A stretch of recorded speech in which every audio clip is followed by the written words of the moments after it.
મિત્રો આજે આપણે કંડક્ટર ભરતીના ભાગ 3ના પ્રશ્નો જોવાના છે। ભાગ 1 અને ભાગ 2ના પ્રશ્નો આપણે આની પહેલાં જોઈ લીધા છે। જો તમે ચેનલ પર નવા છો અને ન જોયા હોય તો જોઈ લીજો એકવાર। તો ચાલો મિત્રો આપણે આજ ભાગ 3ના પ્રશ્નો શરૂ કરીએ।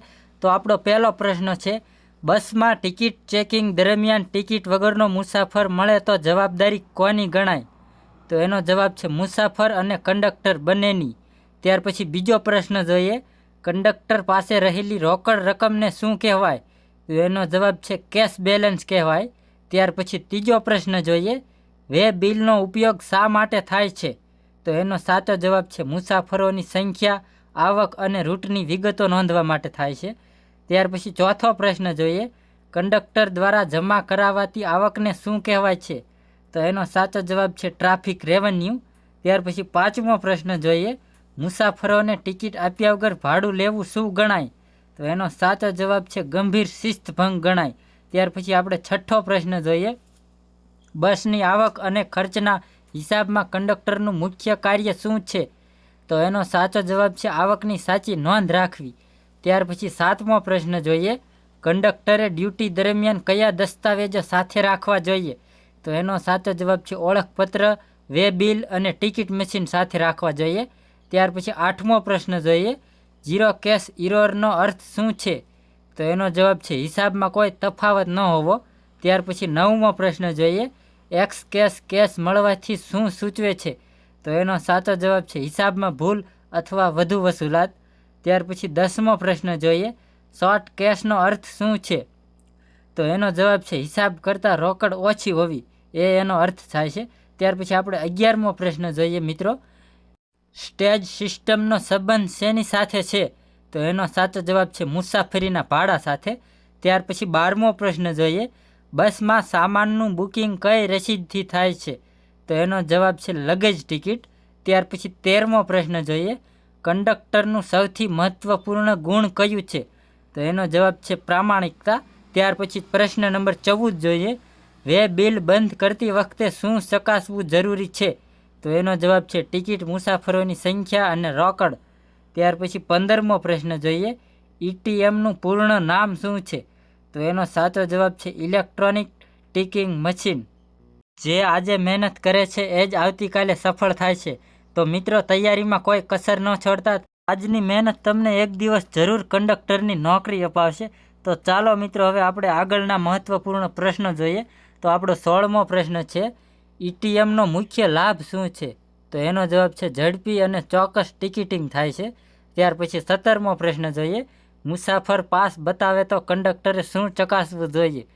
તો એનો સાચો જવાબ છે માન્યતા અને તારીખ બરાબર ચકાસવી જોઈએ। ત્યાર પછી 18મો પ્રશ્ન જોઈએ, કંડક્ટર અને ડ્રાઈવર વચ્ચેના વિવાદની જાણ કોને કરવી જોઈએ? તો એનો જવાબ છે ડેપો મેનેજરને। ત્યાર પછી 19મો પ્રશ્ન જોઈએ, ડીડ મિલેજનો અર્થ શું થાય છે? તો એનો સાચો જવાબ છે મુસાફર વગર બસ દોડાવી, એટલે કે ખાલી બસ દોડાવી। ત્યાર પછી 20મો પ્રશ્ન જોઈએ, લોડ ફેક્ટર શું દર્શાવે છે? તો એનો સાચો જવાબ છે બસની બેઠકો સામે મુસાફરોનું પ્રમાણ। મિત્રો આ બધા જ પ્રશ્નો ખૂબ જ આઈએમપી છે, તો એકવાર જરૂર ધ્યાનથી સાંભળજો અને યાદ રાખજો। ત્યાર પછી આપણે 21મો પ્રશ્ન જોઈએ, જીએસઆરટીસીનું મુખ્ય સૂત્ર શું છે? તો એનો જવાબ છે સુરક્ષિત અને વિશ્વસનીય પરિવહન સેવા। ત્યાર પછી 22મો પ્રશ્ન જોઈએ, કંડક્ટર માટે ગ્રાહક સેવા કેમ મહત્વપૂર્ણ છે? તો એનો સાચો જવાબ છે મુસાફરોનો વિશ્વાસ જાળવવા માટે। ત્યાર પછી આપણે 23મો પ્રશ્ન જોઈએ, કંડક્ટરે મુસાફરોની ફરિયાદ ક્યાં નોંધાવવી જોઈએ? તો એનો જવાબ છે ફરિયાદ રજિસ્ટર અથવા અધિકારી પાસે। ત્યાર પછી 24મો પ્રશ્ન આપણે જોઈએ, બસમાં અનાથ સામાન મળે તો શું કરવું? તો એનો જવાબ છે ડેપો અથવા પોલીસને જાણ કરવી જોઈએ। ત્યાર પછી આપણે 25મો પ્રશ્ન જોઈએ, નાઇટ હોલ્ટનો અર્થ શું થાય છે? તો એનો સાચો જવાબ છે બસનું રાત્રિ રોકાણ, એટલે કે નાઇટ હોલ્ટ। ત્યાર પછી આગળ 26મો પ્રશ્ન જોઈએ, કંડક્ટર દ્વારા ભરવામાં આવતા દૈનિક અહેવાલ શું કહેવાય? તો એનો જવાબ છે વે બિલ રિપોર્ટ કહેવાય છે। ત્યાર પછી 27મો પ્રશ્ન જોઈએ, કોન્સેસિયન ટિકિટ કોને આપવામાં આવે છે? તો એનો સાચો જવાબ છે નિયમ મુજબ માત્ર મુસાફરોને। ત્યાર પછી 28મો પ્રશ્ન જોઈએ, ફ્રી પાસ કોના માટે હોઈ શકે છે? તો એનો જવાબ છે સરકાર દ્વારા માન્ય કેટેગરી માટે। ત્યાર પછી 29મો પ્રશ્ન જોઈએ, ટ્રાફિક ઇન્સ્પેક્ટરનું કાર્ય શું છે? તો તો એનો જવાબ છે બસ સેવા અને સ્ટાફની તપાસ. ત્યાર પછી 30મો પ્રશ્ન જોઈએ. સરપ્રાઇઝ ચેકિંગનો હેતુ શું છે? તો એનો સાચો જવાબ છે ગેરરીતિ અટકાવવી એનો મુખ્ય હેતુ છે. મિત્રો, આ પ્રશ્નો એકવાર ધ્યાનથી સાંભળજો, આ તમારી પરીક્ષા માટે ખૂબ જ ઉપયોગી છે. તો એક પ્રશ્ન પણ છોડતા નહીં. ત્યાર પછી આપણે 31મો પ્રશ્ન જોઈએ. કંડક્ટરનું કામ રેવન્યુ કલેક્શન સાથે સંબંધિત છે? તો એનો જવાબ છે હા. ત્યાર પછી 32મો પ્રશ્ન જોઈએ. ભાડું નક્કી કરવાનો અધિકાર કોને છે? તો એનો જવાબ છે જીએસઆરટીસી અને સરકારને. ત્યાર પછી 33મો પ્રશ્ન જોઈએ. કંડક્ટર દ્વારા આપવામાં આવતી ટિકિટ કયા પ્રકારની રસીદ છે?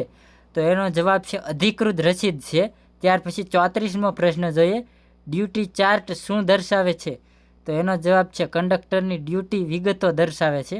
ત્યાર પછી આપણે 35મો પ્રશ્ન જોઈએ. એટીએમ બંધ પડી જાય તો શું કરવું જોઈએ? તો એનો સાચો જવાબ છે નિયમ મુજબ મેન્યુઅલ પ્રક્રિયા અપનાવવી જોઈએ. ત્યાર પછી આગળ 36મો પ્રશ્ન જોઈએ. પેસેન્જર રિવન્યુનો અર્થ શું છે? તો એનો જવાબ છે મુસાફરો પાસેથી મળતી આવક. ત્યાર પછી 37મો પ્રશ્ન જોઈએ. શિડ્યુલ ટાઈમ શું છે? તો એનો સાચો જવાબ છે બસનો નક્કી કરેલો સમય. ત્યાર પછી 38મો પ્રશ્ન જોઈએ. ડેપોટ મેનેજરનું મુખ્ય કાર્ય શું છે? તો એનો જવાબ છે ડેપોનું સંચાલન કરવું. ત્યાર પછી 39મો પ્રશ્ન જોઈએ. જીએસઆરટીસીમાં કંડક્ટર કયા વિભાગ હેઠળ કાર્ય કરે છે? તો એનો જવાબ છે ટ્રાફિક વિભાગ હેઠળ. ત્યાર પછી 40મો પ્રશ્ન જોઈએ. કંડક્ટર માટે સૌથી ગંભીર ભૂલ કઈ ગણાય? તો એનો જવાબ છે ભાડું લઈ લેવું અને ટિકિટ ન આપવી એ સૌથી ગંભીર ભૂલ ગણાય છે. તો મિત્રો, ભાગ 3ના 40 આઈએમપી પ્રશ્નો અહીં પૂર્ણ થાય છે. રોજ મહેનત કરીને પ્રશ્નો તૈયાર કરું છું, પણ તમારો સપોર્ટ ખૂબ ઓછો મળે છે. હવે વિડીયો બનાવવાની કોઈ ઈચ્છા થતી નથી, કારણ કે કોઈ લાઇક, શેર, સબસ્ક્રાઈબ કરતું નથી. પણ આ તો અરુણભાઈ ઠાકોરની કોમેન્ટ આવી હતી કે ભાગ 3ના પ્રશ્નો લાવો, એટલા માટે લાવ્યો છું. જો મિત્રો તમને વિડીયો ગમ્યો હોય તો લાઇક, શેર અને સબસ્ક્રાઈબ કરજો, જેથી મને પણ હિંમત મળે અને નવા વિડીયો તમારી માટે લાવી શકું. જય હિન્દ.